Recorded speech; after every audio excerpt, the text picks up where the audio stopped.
Hola, un saludo a todos. Mi nombre es Diego Araya, pastor de Comunidad Anexo, y este es el podcast de Comunidad Anexo. Este es episodio 32. Ya hemos grabado un montón de episodios. Estoy con José Pablo Quiroz. ¿Cómo vas? Muy bien. Qué bueno, qué bueno. Pura vida. Otra vez, otro podcast y, bueno, enfocados en esta serie que nos ha tomado un tiempito, pero la idea es dedicar y ver versículo por versículo del libro de Colosenses. Es el ejercicio que hemos venido haciendo. Seguimos en Colosenses 1. Así es, seguimos. Bueno, ya avanzamos a 2 en esta última enseñanza. Sí, es correcto. Que es la sección número 5. De hecho, queremos recordarle que en nuestro canal de YouTube pueden repasar todas las secciones que hemos visto y además los podcasts que hemos puesto por ahí. Este en especial queremos dedicarlo también a un tema que no me dio chance de ahondar muchísimo, sobre todo porque podemos llamar hasta controversial. Sí, correcto. Hay una expresión del texto que estudiamos la semana pasada que bueno, es necesario esclarecer, pensaría yo, porque podría sonar como fuera de lugar. Completamente. Podría interpretarse de una manera equívoca y por eso es que queremos leerlo hoy y repasarlo.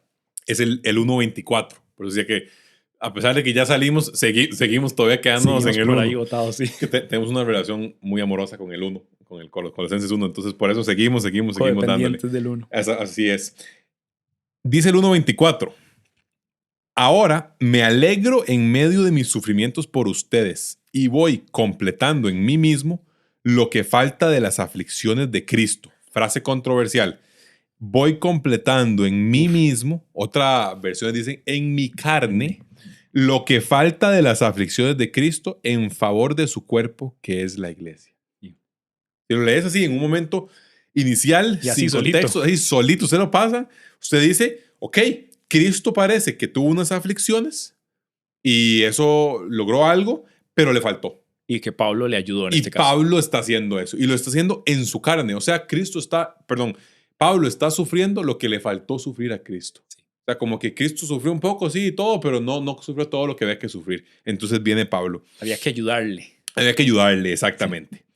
Lo cual sabemos que es absolutamente imposible. Absolutamente falso. O sea, que Pablo en ningún otro, tal vez un buen ejercicio es, no solo con este pasaje, pero con otros es, ¿cuáles otros textos de la Biblia afirman lo mismo o aseveran lo mismo? Esto es un primer ejercicio, digamos, de ayuda de interpretar. Sí, este pasaje nos lleva a un ejercicio muy claro de aplicación o exégesis o hermenéutica bíblica clara y fina. Porque la opción más sencilla podría ser simplemente decir, no, definitivamente significa que a Cristo le faltó y Pablo le ayudó y listo, porque es lo que dice digamos, una comprensión literal. Pero hay que siempre ponerlo en su contexto de los versículos que trae y para este caso en específico también en contexto con otros pasajes. Sí. Entonces, estamos en Colosenses 1.24 de nuevo, eso podemos decir, y ahorita, después de ver qué dijo, o sea, qué sí dijo y qué quiso decir, vamos a pasar a ver el tema de por qué no es posible que haya dicho lo que parece decir. O sea, por qué es que las otras partes del texto bíblico nos revelan que sería súper incongruente, absolutamente incongruente, incluso en el mismo Pablo. Eso iba a decir, el mismo texto, porque con el que estudiamos de la supremacía de Cristo, no cabría esta declaración comparándola con la del 15 al 20. Sí, exactamente. O sea, no se sostienen las dos en el mismo espacio. Entonces, definitivamente, una de estas dos puede estar mal entendida. Claramente, aquí hay que ir a la pregunta de qué quiso decir o por qué quiso usar esas palabras. Exacto. Y una cosa inmediata también, haciendo el ejercicio de recursos dentro del texto, él va a entrar en una sección donde él está señalando su trabajo por el evangelio. Y está también, inclusive, todavía podemos estar hablando de que él se está presentando delante del auditorio, delante de quien está escuchando. Entonces, pienso que esto es un buen ejercicio también para entender, porque en otros momentos Pablo también defiende o presenta quién es como siervo de Cristo, como apóstol de Cristo, sí, que enviado, que tal y tal. Entonces, aquí también se puede ver que él está haciendo un ejercicio de él decir, yo estoy participando del llevar el mensaje. Del anunciar este mensaje, bueno, que el texto lo dice, lo que había estado oculto, ahora tengo el privilegio de contarlo, de revelarlo, taca. Entonces, ese primer ejercicio de comparar aún dentro del contexto inmediato, refiriéndome a la carta, de dónde viene y para dónde va, ya de ahí nos da claridad que él no se está refiriendo a que el sacrificio de Cristo no fuera suficiente o que fuera incompleto. Pero bueno, el ejercicio que queremos hacer nos ayuda más también comparándolo con otros textos donde usa esas palabras. Esta frase como tal, completando lo que faltaba de las aflicciones o de los sufrimientos de Cristo, es única. No se ubica en ninguna otra parte del Nuevo Testamento. Entonces, como tal, no podemos decir, mira, aquí se usó de nuevo y en este contexto, entonces nos da más claridad porque quiso decir, no. Pero podemos ir a un pasaje del mismo escritor, que es siempre un buen elemento, si está disponible algún texto así, pasar a un pasaje del mismo escritor que sea análogo. Y pues en este caso es Filipenses 2, versículos, en efecto es el 30, pero digamos que lo vamos a leer desde el 25. Filipenses 2 del 25 al 30. Estamos hablando de Epafrodito. Y Pablo dice, bueno, creo que es necesario enviarles de vuelta a Epafrodito, que ha estado sirviendo con ellos, que los extraña mucho, que estuvo enfermo, que casi se muere, pero que bueno, gracias a Dios no se murió porque hubiera sido otra tristeza para Pablo. Pero entonces Pablo lo envía urgentemente para que ellos se alegren y él esté menos preocupado. 29, recíbanlo en el Señor con toda alegría y honren a los que son como él. Y escúchala, ese es el 30. El 30 lo voy a leer en la Biblia de las Américas. Solamente porque en el español es más semejante. En la traducción. En la traducción al español es más semejante que Colosenses, que el 1.24 que estamos viendo. En el griego, buscamos, porque ninguno de los dos es experto en griego, o fluido en griego, pero lo que buscamos es que sí son los mismos términos y en todo caso las mismas raíces de las palabras. Sí, son los mismos términos, las mismas raíces y usados en la misma intención. O intención. O sea, el escritor quiere decir lo mismo, pero ahora no aplicado a sí mismo, sino... Exactamente. Dice en el 30 entonces, recíbanlo. 29, recíbanlo con todo gozo. Ténganlo en alta estima a los que son como él, porque estuvo al borde de la muerte por la obra de Cristo, arriesgando su vida para completar lo que faltaba en vuestro servicio hacia mí. Dice la Biblia de las Américas. Solo para leerlo en una versión internacional, que pues podamos ver cómo se escucha, dice: estuvo a punto de morir por la obra de Cristo, arriesgando la vida para suplir el servicio que ustedes no podían prestarme. La traducción es un poco diferente, pero lo que vemos entonces bajo este esquema de la Biblia de las Américas es que la idea es la misma. Arriesgando su vida, ¿para qué? Dice, completar, ¿no? Terminar de hacer, la misma idea de lo que estamos viendo en Pablo. ¿Y qué terminar o completar qué? Lo que faltaba. Ahora, ¿qué es lo que está haciendo Epafrodito? Bueno, lo que está haciendo Epafrodito es que él arriesgó su vida para llevarle a Pablo. Sí. Para llevar un tema que tiene un contenido que quiere llevar para Pablo. Que me parece que era como el sostenimiento o la ofrenda que se le había de la gente en Filipo, que le ofrecía, me parece. Así es. Pablo menciona a Epafrodito como un colaborador, un compañero de la lucha. Sí. Entonces, solo para afirmar el perfil de quién era. Y por qué le agrega ese factor de recíbanlo con honor y a los que son como él, refiriéndose a que hay varias personas que están ejerciendo este servicio y que están hasta el punto de poner su vida en riesgo. Sí, ¿verdad? Sí, exactamente. Llevando un costo, dice, al borde de la muerte, o sea, llevando un precio que pagar sobre sí mismos para completar lo que faltaba, dice Pablo. Que entonces, cuando volvemos a Colosenses 1, versículo 24, nos dice, ya me perdí, nos dice, completando en mí mismo lo que falta de las aflicciones de Cristo. O sea, lo estamos viendo exactamente igual. ¿Qué hacía Epafrodito? Epafrodito hacía lo que los filipenses no tenían en este momento el chance de hacer, que era llevar lo que ellos tenían para Pablo e efectuar el acto mismo de la entrega, el llevarlo como tal.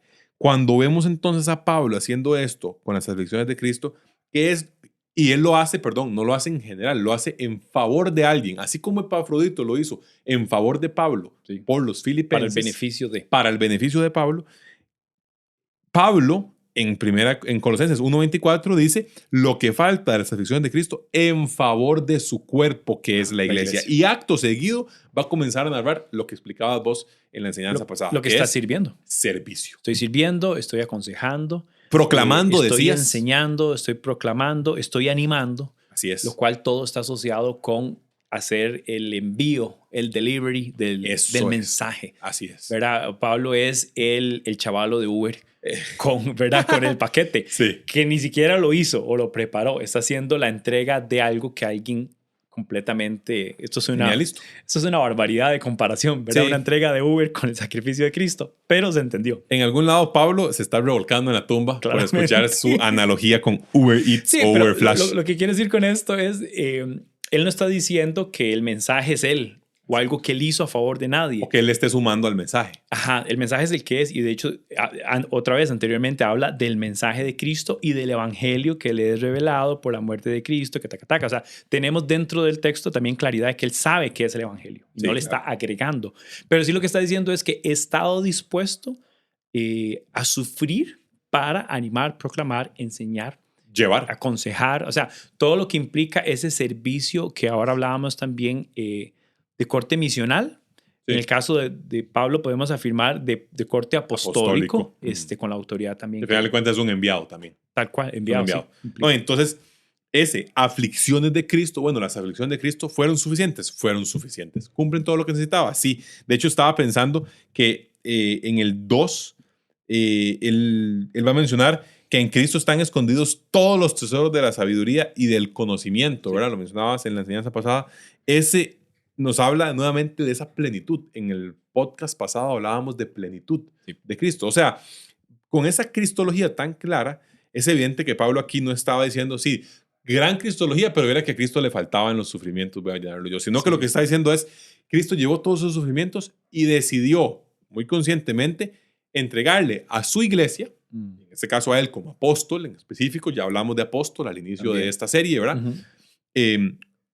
Darles esa misión del envío, darles esa misión del delivery, como vos decías, darles esa misión de llevarlo efectivamente. Entonces, tomar esas misiones de Cristo y demás, que la iglesia en este momento no conocía, y decir, les vengo a contar, entonces hacer ese punto de conexión entre las misiones de Cristo y el conocimiento que pudiera llegar a tener la iglesia de eso.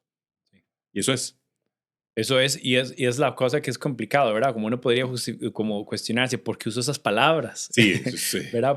Y obviamente que hay varias cosas que hay que tomar en cuenta. Vamos a ver.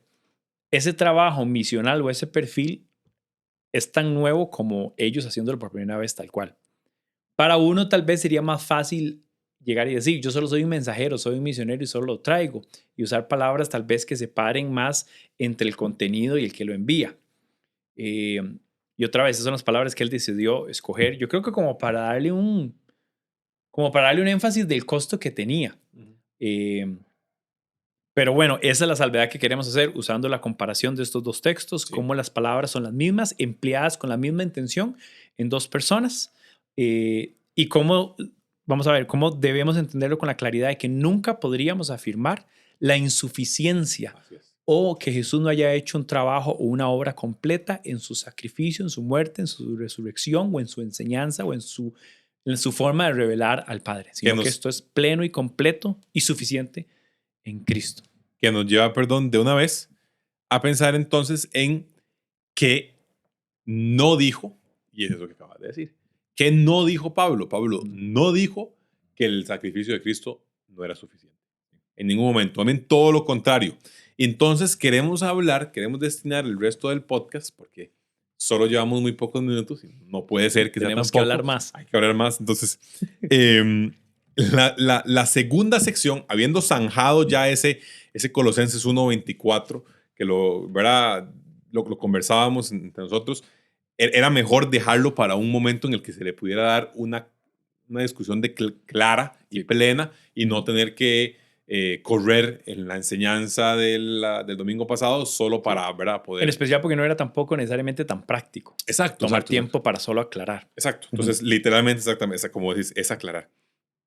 Pero nos lleva a hablar entonces del principio que está ahí, latente, es el elefante en el cuarto, y es la suficiencia de Cristo. O sea, cómo Cristo sí es suficiente y queremos verlo a la luz de 3 columnas. Para salvación, para revelación y para relación. Que yo llamaría estos 3 aspectos, para tal vez clarificarlo aún más, es 3 ofrecimientos en el nuevo pacto. Muy bien. Que hacen del nuevo pacto, además, como menciona por ahí el texto, mayor y mejor que el antiguo. Sí. Completo y suficiente. Así es, correcto. Salvación, otra vez. Salvación es el primero, revelación es el segundo y relación. Y relación es el tercero. Veámonos. Vamos a salvación. Entonces, ¿cómo es Cristo suficiente para salvación? Vamos a estarnos apoyando mucho de un libro que su temática es escrita a judíos por el antiguo pacto y su tono general, al menos como hasta el capítulo 10 más o menos, 9 o 10, es vean lo que había antes y vean cómo esto es mejor. Vean lo que había antes y vean cómo esto es mejor. Entonces, dentro de esa dinámica vamos a ir a Hebreos, capítulo 9, versículo 12. Bueno, vamos a leer desde el 11. Entonces, leemos si querés léelo vos, del 9 al 11 a 12. Es el 9 a 11. Dice, Cristo, por el contrario, al presentarse como sumo sacerdote de los bienes definitivos en el tabernáculo más excelente y perfecto, no hecho por manos humanas, es decir, que no es de esta creación. Aquí se está refiriendo él como el recinto de la máxima gloria al Padre. Dice que entró una sola vez y para siempre en el lugar santísimo. No lo hizo con sangre de machos cabríos ni de becerros, sino con su propia sangre y logrando así un rescate eterno.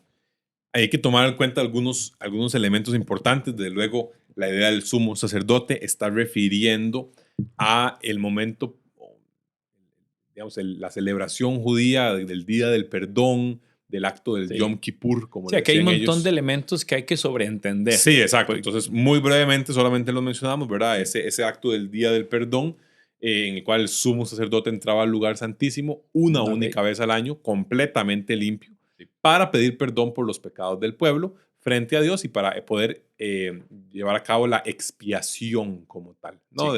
Como más también en el chivo expiatorio. Que respondía a la exigencia hasta de la ropa que usaban, el momento del año que era, las cosas que debían comer y no debían comer durante esa semana, que esta es la semana de lo que llamaban la Pascua, la celebración de esta expiación comunitaria, llamémosla, porque era por el pueblo, pero representada o presentada por un solo hombre de clan y de orden sacerdotal, que además tenía que nacer de cierta familia y venir de cierta tribu. Entonces, todo esto para señalar que era sumamente, todo estaba definido. No podía entrar cualquiera ni en cualquier momento, sino que debía ser así, en esa forma. Cristo entonces, diciendo al presentarse como sumo sacerdote.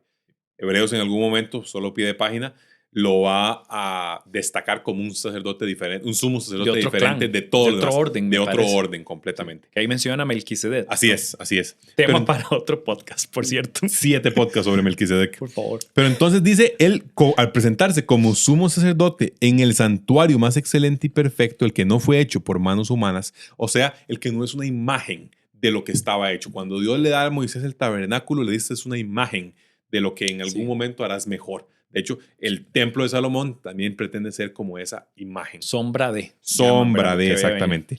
Pero vamos entonces a lo esencial, que es, dice, entró una sola vez y para siempre en el lugar santísimo. Eso es lo que está queriendo decir para un judío del siglo I, lo que está entendiendo es, de ahí en adelante ya no se requería celebrar el día de Yom Kippur todos los años. Esa única vez servía para todas las demás. Y ojo, entonces ya ahí vamos con el tema de eternidad, o con el tema de, ¿verdad? Pleno para no tener que repetirlo. Luego dice que no lo hizo con sangre de machos cabríos, sino con su propia sangre y logró un rescate eterno que viene a la luz de lo que se está sacrificando. La sangre que se estaba sacrificando es sangre con valor eterno, o valor infinito más bien. Y por ende, el rescate que logra esa sangre con valor infinito es un rescate de tiempo infinito. O sea, es un rescate eterno plenamente. Entonces, lo que estamos entendiendo a partir de este versículo 12 es que en Cristo la salvación que Él logra es plena.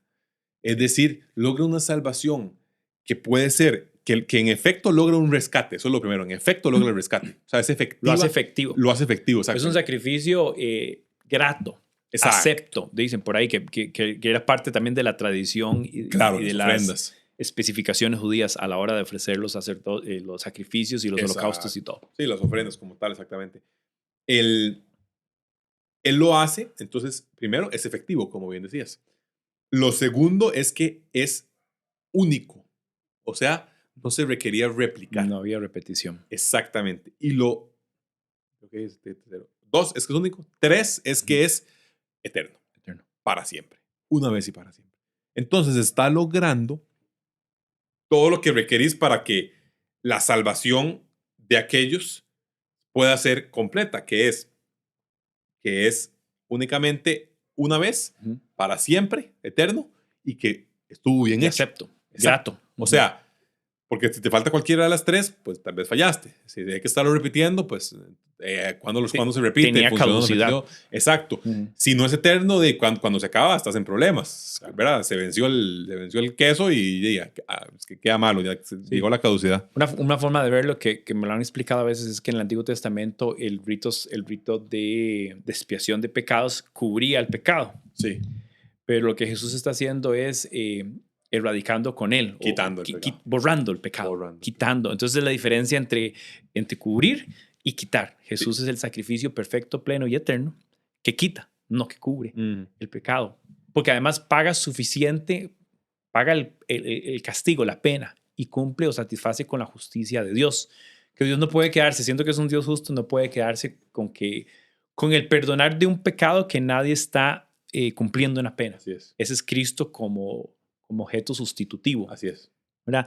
Que ahora que decías eso, me recuerdo también que hay otras agrupaciones religiosas donde cuando se efectúa la Eucaristía, que es la palabra en griego que se usa para la celebración de la Cena del Señor, Así es. creen en que está volviéndose a dar.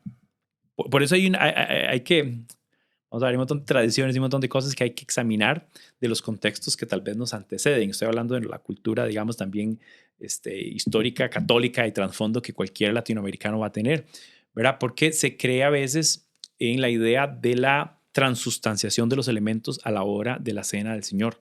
O sea, pensando que realmente el pan se convierte verdaderamente en el cuerpo de Jesús y la sangre, el jugo de uva se convierte verdaderamente en la sangre de Cristo otra vez, una y otra vez. Quiere decir que ese ejercicio religioso es antagonista a este texto que dice, no, no, no, el sacrificio se hizo una vez, fue eterno, fue grato y era suficiente. No hay que volverlo a hacer.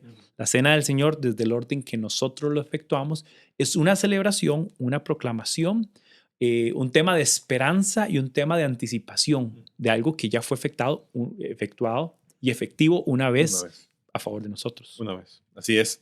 Lo que decías del cubrir versus del limpiar lo establece el 13 y el 14 con claridad. La sangre de machos cabríos santifican de modo que quedan limpias por fuera a las personas impuras. Pero así, la sangre de Cristo, quien por medio del Espíritu se ofreció sin mancha a Dios, purifica nuestra conciencia de las obras que conducen a la muerte, a fin de que sirvamos al Dios viviente. Uno lo tapa, el otro cambia lo interno. Lo erradica. Exactamente. Qué Ok. chido.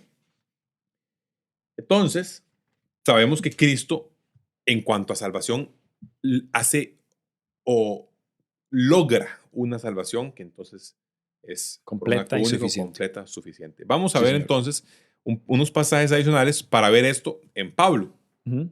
para también poder aumentar a la idea de que Pablo no podía estar diciendo lo de que a Cristo le faltaba a la luz de sus otros escritos. Entonces vamos a Gálatas capítulo 2, Ujú. versículo 21.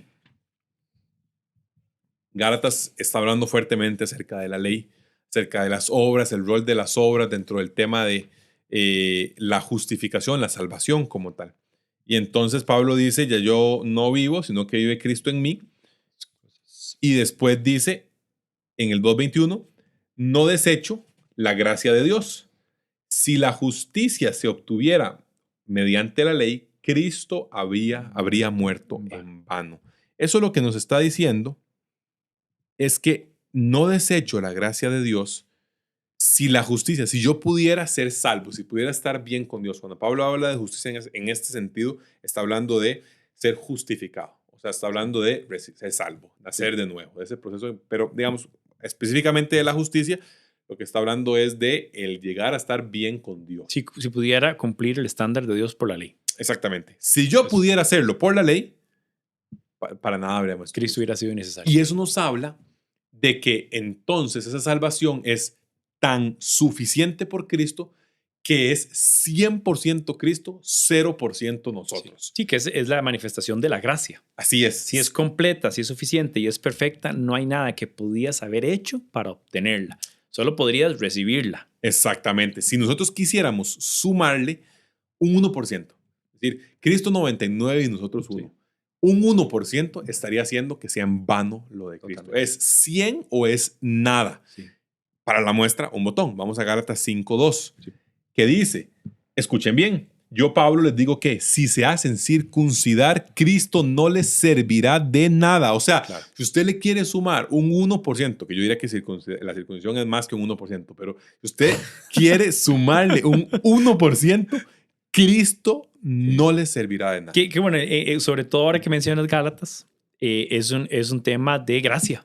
O sea, el tema aquí me parece más relevante es, vean la grandeza de lo que se hizo a favor de ustedes que nadie podría haber obtenido por ningún otro esfuerzo religioso y en el caso del Así es. ejercicio de los judíos, del ejercicio de la ley, sino que otra vez señala a Cristo como el único dador suficiente de ese regalo salvífico, de Bueno, salvación, de como lo justificación. decís, lo dicen el 3 y el 4. De nuevo declaro, todo el que se hace circuncidar está obligado a practicar toda Todo la el ley. resto. O sea, si usted quiere vivir por la ley, dele, pero entonces es toda. Y ya en Romanos sabemos con claridad a dónde lleva eso. Sí. Aquellos de ustedes que tratan de ser justificados por la ley han roto con Cristo, escúchalo. Si usted intenta ponerle ese 1%, el 100 se le va. Han caído de la gracia. O sea, han dejado de lado el regalo del 100%. Entonces, en efecto, Pablo jamás podría decir que había que sumarle algo al 100 de Cristo. Estamos claros en que el 100 es el 100. Sí. Y para salvación, todo lo que se requería hacer para que la salvación fuera posible para seres humanos, ya fue hecho. Exactamente. Y bueno, y este tema, bueno, ahí nos vamos por otro tema, pero aquí este tema grande de la gracia, que es toda una doctrina con otro montón de criterios y un montón de cosas, vuelve a afirmar el tema, por lo menos central, que queremos tratar, que es la suficiencia de Cristo plena en salvación, revelación y Así es. relación, dijiste. Para muestra de nuestro contenido sobre gracia, el segundo podcast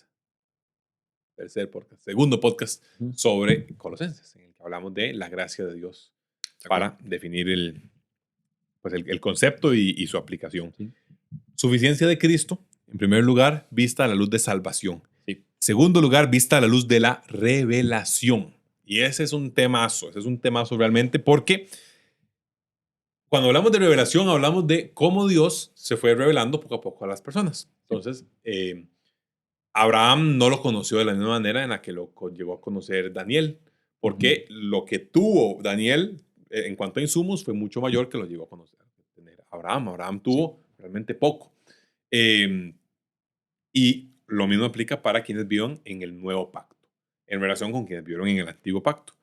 Pero entonces la pregunta que tenemos es, bueno, ¿qué pasa con la revelación de Dios? ¿Se continúa dando, continúa aumentando esa revelación? ¿O ya en Cristo encontramos entonces la revelación que fue suficiente, la revelación que fue completa, plena? Esto puede llevar a ciertas discusiones teológicas de peso, importantes, digamos, entre personas con criterios distintos en cuanto a la revelación de Dios. Nosotros queremos, a la luz igual de unos 3 pasajes ahorita, presentar esa visión en cuanto a lo que creemos que ha pasado con Cristo en cuanto a Dios revelándose. Claro. Que de hecho Colosenses nos viene hablando justamente de eso, cuando nos dice de que la imagen del Dios invisible, de la misma sustancia, que se manifestó, que se mostró. El texto que vivimos la semana pasada hablaba acerca de este concepto de lo que era oculto, lo que era un misterio, lo que era no conocido, ahora se vuelve conocido. O sea, lo que dice que estaba oculto, ahora se revela, pero quien revela esto oculto es Cristo y el evangelio que viene a mostrar. Entonces el mismo texto en Colosenses, volviendo al origen de donde hemos venido estudiando, nos señala este carácter revelador de Cristo, suficiente revelador de la gracia. Lo leíamos ahorita, ¿no? En Cristo, en quien están revelados todos los misterios o todo el conocimiento, ¿verdad? Precisamente. Vamos a Hebreos de nuevo para ver revelación. 1:1. Hebreos 1, correcto. Dice así: Dios, que muchas veces y de varias maneras habló a nuestros antepasados en otras épocas por medio de los profetas, en estos días finales nos ha hablado por medio de su Hijo. A este lo designó heredero de todo y por medio de él hizo el universo. Que conecta también cuando hablábamos de la supremacía de Cristo. Y de Otra vez con el creación. carácter creador. Claro. Sí. El Hijo refleja el brillo de la gloria de Dios y es la fiel representación de lo que Él es. Esa es Biblia de las Américas todavía. Eso es NVI. Ajá. NVI. Es la fiel representación de lo que Él es, ¿verdad? Versículo 3. Entonces, que me gusta ese Hebreos 1 porque de cierta forma se parece a Colosenses, del 1 al 15. Sí, es el muy contenido semejante. y el carácter que le agrega. Correcto. Hasta en los tiempos, porque comienza con esta idea de se reveló aquí y se revela aquí. Correcto. Y en ambas, me parece que Cristo está pleno y manifiesto, pero con toda claridad, cuando dice, y este es el Hijo, el resplandor de la gloria, y dice que es la imagen, se está refiriendo específicamente a este Cristo, hombre, ¿verdad? Que también era importante recalcar esto. Es en forma corpórea en que viene esta máxima revelación, que es una frase que nos gusta usar y la usamos todo el tiempo. Sí, sí, correcto. Fiel representación de lo que Él es, o sea, en clave de Colosenses, la imagen visible del Dios invisible. Refleja el brillo de la gloria de Dios. Y dice el 1, antes Dios se revelaba por profetas. Sí. Ahora lo hizo por medio del Hijo.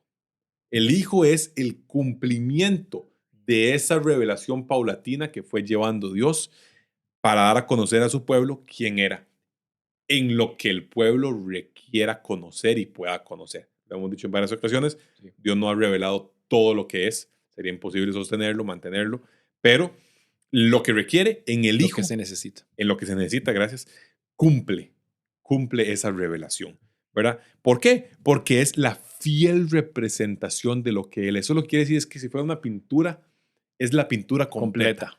Sí. ¿Verdad? No hay que sumarle nada más. Para hablar de salvación, lo que quería decir es que la pintura no hay que agregarle nada en ninguna esquinita, no hay que hacerle ninguna pinturita más para que termine de estar perfecta. Eso es en cuanto a temas de salvación. Y en cuanto a temas de revelación, lo que dice es que esa pintura también tiene todo lo que tiene por decir. Completa. Exactamente. Entonces, a partir de pasajes como Hebreos 1, lo que entendemos es que en Cristo y con lo que el Nuevo Testamento nos revela sobre Él, estamos completos en revelación. Estamos claros, estamos finitos en la revelación de Dios. No hay necesidad de revelaciones posteriores o revelaciones individuales. Entonces, podemos hablar de qué pasa con el Espíritu Santo. O sea, ¿cuál es el tema con el Espíritu Santo? ¿Qué sucede ahí? Bueno, de hecho Juan 14 y Juan 16, que probablemente sean los dos textos grandes que refieren de... Bueno, estos son dos textos de Jesús nos presenta al Espíritu Santo y también nos los presenta en función de quién. De hecho, Él está por enviar, dice, es como la idea que dices, yo voy a enviarles. Quiere decir que Jesús tiene una acción en este sentido de enviar. Pero dice que Él va a recordarnos todo lo que Cristo nos enseñó. Yes. Quiere decir que el Espíritu Santo no viene en función de revelarme algo nuevo nunca revelado, sino para afirmarme y recordarme de lo que fue revelado en Cristo. Mira lo que dice en el Juan 16, 12. Ajá. Muchas cosas me quedan aún por decirles que por ahora no podrían soportar. Pero cuando venga el Espíritu de la verdad, Él los guiará a toda la verdad, porque no hablará por su propia cuenta, sino que dirá solo lo que oiga y les anunciará las cosas por venir. Él me glorificará, clave el 14, Él me glorificará porque tomará de lo mío y se lo dará a conocer a ustedes. Lo hemos dicho en otros momentos, el Espíritu Santo es como esa flecha que apunta a Cristo con gran insistencia. Está como detrás de cámaras, siempre haciendo lo necesario para que la luz esté sobre Cristo. De hecho, usan la idea de que Él es un consolador. Sí. Es alguien al lado. Es alguien, de hecho también la palabra que usa es paracletos, es un ayudador. También que usa la palabra que existe ahí, es una guía. Guía. Pero ya el norte y el tramo ya fue revelado. Así es. De hecho, Jesús dice, yo soy el camino. Sí. El Espíritu Santo es la guía. Exacto. Pero el Espíritu Santo no nos va a llevar por un lugar que no sea ese camino que es Cristo, que ya fue dado y fue revelado. Bueno, Hebreos también dice, por un camino nuevo y vivo. Si entendemos a Jesús como el camino y entendemos al Espíritu Santo como guía, vemos la función del Espíritu Santo en función, valga la redundancia, de la obra de Cristo y no en algo nuevo o en algo novedoso. Que puede ser muy atractivo, ¿verdad? Y por eso la gente se abusa con la manera a veces de decir, vean esta nueva revelación, vean esta cosa, porque claro, es muy llamativo y muy pomposo. Lo que pasa es que es antibíblico. Correcto, exactamente. Es errático. Exacto, sí. El problema pequeñito es que es un gran problema, precisamente. Sí. Entonces, esa revelación, pero al hacer todo ese análisis, pensás, bueno, revelado en Cristo. ¿Y qué hizo el Espíritu Santo? Bueno, el Espíritu Santo inspiró a los escritores para que escribieran lo que correspondía incluir en el Nuevo Testamento para que tuviéramos esa plenitud de los textos, ¿verdad? De que nos terminan, lo hemos dicho en otros momentos, de desgranar, desmenuzar, digamos, lo que ya estaba revelado. Lo ponen en ciertas explicaciones. Vos lees Romanos, es una gran explicación de lo que ya estaba. Una gran explicación, exactamente. Pero me hace pensar en 2 de Timoteo 3:16, ¿verdad? Sí. Toda la escritura es inspirada por Dios. Es inspirada que es casi que dice exhalada. Dios. Es la palabra, es exhalada por Dios, exactamente. Pienso en Pedro. Creo que esto es 2 de Pedro 1:21, que dice que no hay interpretación privada, sino que los profetas fueron llevados por el Espíritu. Sí. Por el Espíritu fueron guiados. O sea, el Espíritu mismo fue el que estuvo haciendo la obra de inspirar para el texto bíblico. Y lo vemos también antes de, o en el texto sagrado antiguo testamentario, es lo mismo. Sí. Solo que en un ejercicio futurista, o sea, esperen al que viene, Espíritu Santo señalando a Cristo. Viene Cristo, como una imagen que yo siempre dibujo, ¿verdad? Espíritu Santo señalando a Cristo en el centro, en el futuro, el Mesías, el que va a venir. Y después en el Nuevo Testamento, vean el que vino y vean lo que hizo y vean en función del contexto que lo hizo, que era en el cumplimiento de lo que había sido mandado. Entonces el Espíritu Santo en ambos sentidos, solo quiero aclarar, no solo en el Nuevo Testamento, pero en el Antiguo Testamento, señala a Cristo como esa máxima expresión de revelación. Pero aquí también hago una aclaración, digamos, práctica, que antes lo hacía con cómo algunas otras agrupaciones entienden la Eucaristía o la Cena del Señor. Sí.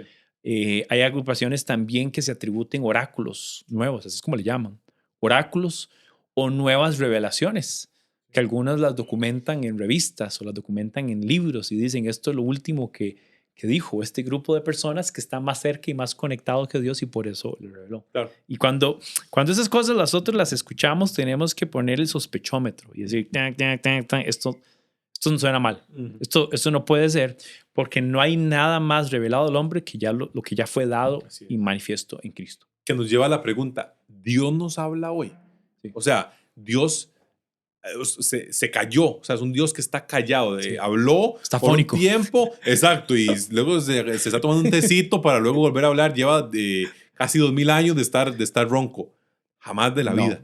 Por algo dice el texto 1, lo dijimos ahorita, que la escritura es exhalada por Dios, es literalmente lo que salió de su garganta, o sea, lo que en este momento se llama mi voz, mi habla, para él es lo que salió de su garganta, según Timoteo, y adicionalmente dice el texto en Hebreos que la palabra es viva y eficaz. O sea, que eso que salió no es letra muerta, sino que tiene vida. O sea, actúa, que penetra, que sabe dónde llegar. Dice que divide las coyunturas y demás, ¿verdad? Yo explicaría eso que estás diciendo, bueno, para responder la pregunta. Bueno, habla. Bueno, yo creo que la pregunta o la respuesta sí, claro. Pues habla en torno a lo revelado del texto, en torno a cómo el Espíritu nos guía a toda verdad y nos recuerda lo revelado en Cristo y con la centralidad y supremacía de Cristo. Yo creo que esa idea de algo vino a mí y se me reveló es posible en el sentido propio de se me reveló a mí. Voy a explicarlo. Yo estoy estudiando la Biblia. Bueno, y es que sucede literalmente. Con el estudio de Colosenses, para mí hay cosas que me han venido a revelar, pero no revelar en el sentido de que fue nuevo y fue novedoso y fue solo a mí, sino en el sentido personal de ir por el texto y de la riqueza de Cristo y lo que estaba escondido. Entonces, yo le llamaría a esa palabra, que en ciertos términos teológicos le han usado, iluminación. Ajá. La iluminación del Espíritu Santo. Que es como que esa sensación de me fue revelado, pero no es que fue nuevo para mí hoy en este momento, pero siempre estuvo. Entonces, en ese sentido, si alguien podría afirmar, hoy leyendo el texto, sobre todo si dice eso, qué lindo, hoy leyendo el texto o conversando, discutiendo con alguien más, me fue revelado una virtud del carácter de Cristo. Qué bonito. Sí, esto puede ser revelado a tu vida, en tu devocional, en tu estudio, hasta en la dinámica de tu vida y de estas cosas, siempre alineado con el texto, en la guianza del Espíritu Santo y con la centralidad de Cristo. Así es, así es. Lo decimos también en otro pasaje, en otro, podcast, que Dios sigue siendo el mismo Dios de siempre, sigue siendo Dios soberano y puede hacer lo que quiera, cuando quiera. Claro. O sea, puede manifestarse y mostrar y hablar y en este momento podría sonar su voz audible por todo el mundo. Claro. Solo que bajo el esquema que nos ha mostrado, parece que ya... No es necesario. Ya hizo lo que se requería. Entonces la gente dice, bueno, pero es que en Gedeón lo hizo y en Abraham lo hizo y Dios es el mismo ayer y siempre.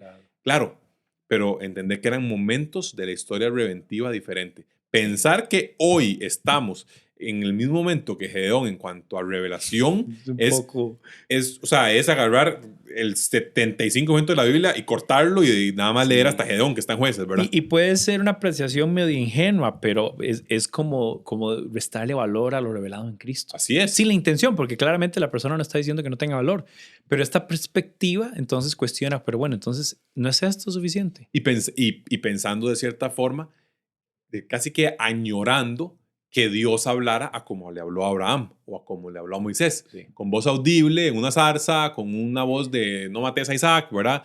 Porque a veces se nos parecería más sencillo de manejar. ¿Por qué? Porque escucharíamos una voz y sería como de, sí, ya, ok, haga tal cosa, no sé qué. Sí. Pero, lo hablábamos cuando hablamos desde la voluntad de Dios, pero la forma en la que Dios ha decidido soberanamente que quiere revelarnos es viniendo al mundo encarnado, trayendo a su espíritu de manera posterior y dejándonos un texto a partir del cual, un texto que él respiró, a partir del cual es vivo y podemos entonces seguirlo escuchando.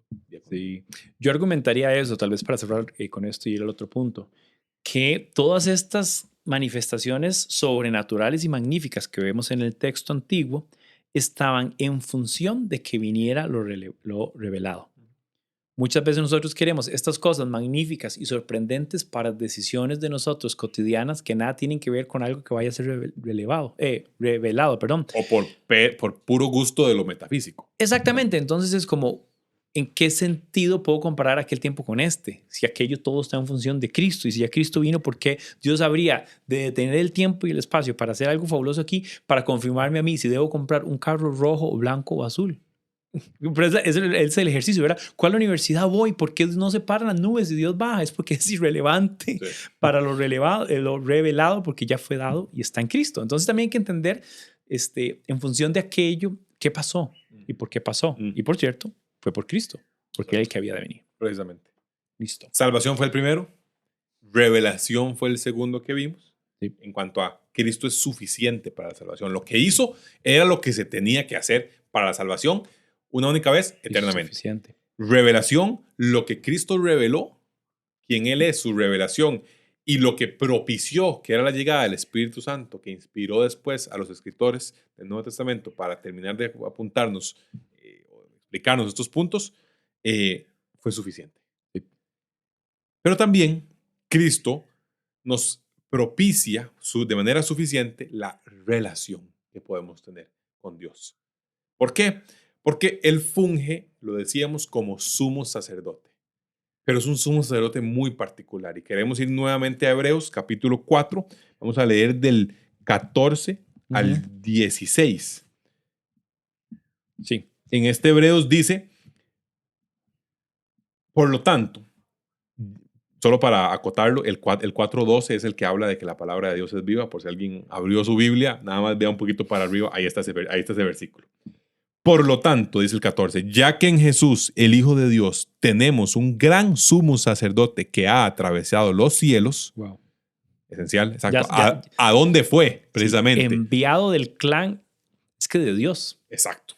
El orden de Melquisedec y que atravesó los cielos. O sea, es un sumo sacerdote que no estuvo en el tabernáculo ni en el templo de Salomón, ni en el de Zorobabel posterior restaurado, sino que estuvo en el templo de los templos. El templo donde está el trono de la gracia. Y precisamente de eso va a hablar porque dice, aferrémonos a la fe. ¿Por qué? Porque no tenemos un sumo sacerdote incapaz de compadecerse de nuestras debilidades. O sea, este sumo sacerdote puede tener una relación con nosotros muy diferente porque nos conoce, pero ha sido tentado en todo de la misma manera que nosotros, aunque sin pecado.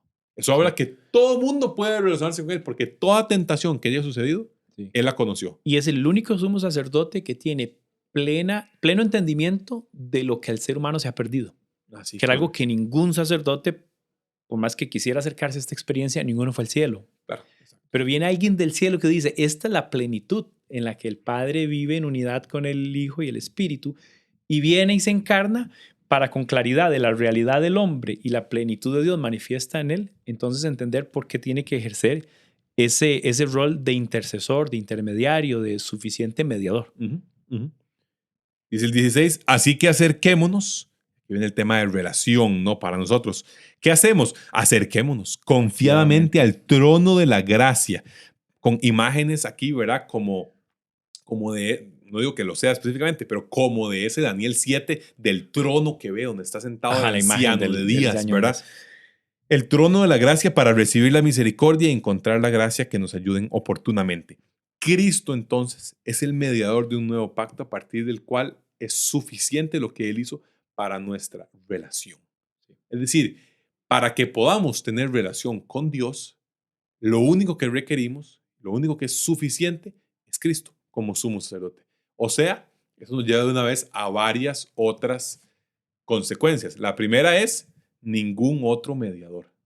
O sea, el pastor Diego no tiene por qué estar ahí en medio conmigo, ni ningún muerto, ni ningún ente o persona adicional que no sea Cristo Jesús. Es el único y es el suficiente. Ese es el tema. O sea, Él es la vía directa. Es el punto más cercano, o bien, la distancia más corta entre dos puntos, la línea recta. No hay necesidad de curvas, no hay necesidad de nada más. Y lo hace conociéndonos, compadeciéndose de nuestras debilidades, conociendo cómo son, cómo se sienten las debilidades. O sea, fue tentado en todo lo que nos podamos imaginar y propicia entonces esa relación que dice es una relación de confianza, en la que nos podemos acercar confiadamente al trono de la gracia. Nadie más te puede propiciar eso, nadie más te puede generar un ambiente en el cual puedas llegar a Dios, trono de la gracia, con confianza. Sí, nadie puede introducirte tan cerca y tan de inmediato al Padre como Él. Es más, te lo pongo así, nadie más puede introducirte del todo. Del todo, sí, de ninguna otra manera. manera. No hay nadie más que pueda hacer eso. Colosenses habla acerca de, volviendo al texto que nos lleva a estudiar estos temas, que dice que por medio de él reconciliar consigo mismo todas las cosas, que es esta idea de que Cristo es el brazo extendido de Dios. Para poder ir de aquí, de esta plenitud, sin dejar su plenitud claramente, para el manifiesto y rescatar esto y traerlo. Pero en plena conciencia del ambiente en el que esto está caído.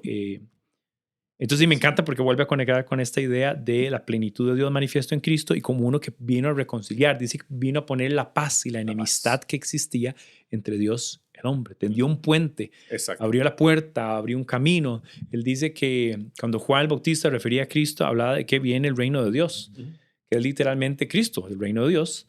Él es el rey del reino de Dios, Él es la puerta para entrar al reino de Dios, Él es el camino del reino de Dios y Él instituye y restaura todas las cosas para la experiencia, volviendo a la relación, en que nos vuelve a revincular con lo eterno, con lo sagrado, con lo valioso, con todo lo que no tenemos por nuestras propias capacidades.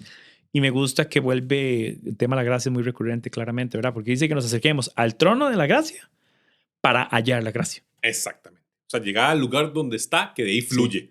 Sí. De ahí fluye. Y llega confiadamente. Y de ahí te llevaron por gracia.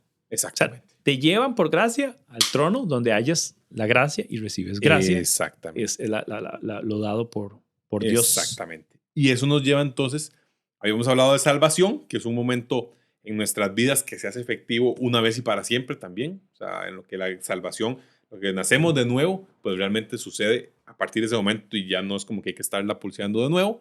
Hablamos de revelación, en el cual entonces también comprendemos que Cristo nos da todo lo que necesitamos conocer. Está en el texto y está en Cristo mismo. Entonces nos habla desde la salvación, que es un momento único y que nos trae a un cambio de condición, pero después hay que seguir viviendo.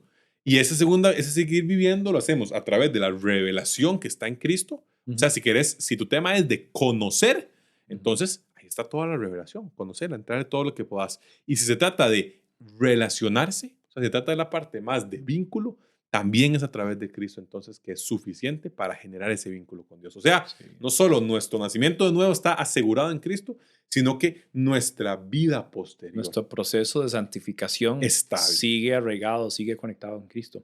De hecho, tal vez para ir cerrando, yo como un ejercicio práctico me preguntaría, cuando escucho en el tema de salvación que es Cristo y algo más, sospechómetro. Eso no puede ser. Sin duda. ¿Verdad? Cuando escucho en el tema de revelación, es Cristo y algo más, sospechómetro. Esto no puede ser. Es lo que les estaba pasando a los colosenses, que les estaban diciendo, sí, Cristo, pero faltan unos misterios ahí bonitos. Ajá. Y igual con el tema de relación. Si en relación es Cristo y algo más, sospechómetro. Curiosamente, aunque no lo planeamos así, no lo pensamos así, estas tres cosas que hablan de la suficiencia, del sacrificio y la persona de Cristo, están siempre se está tentando contra eso en el ejercicio religioso.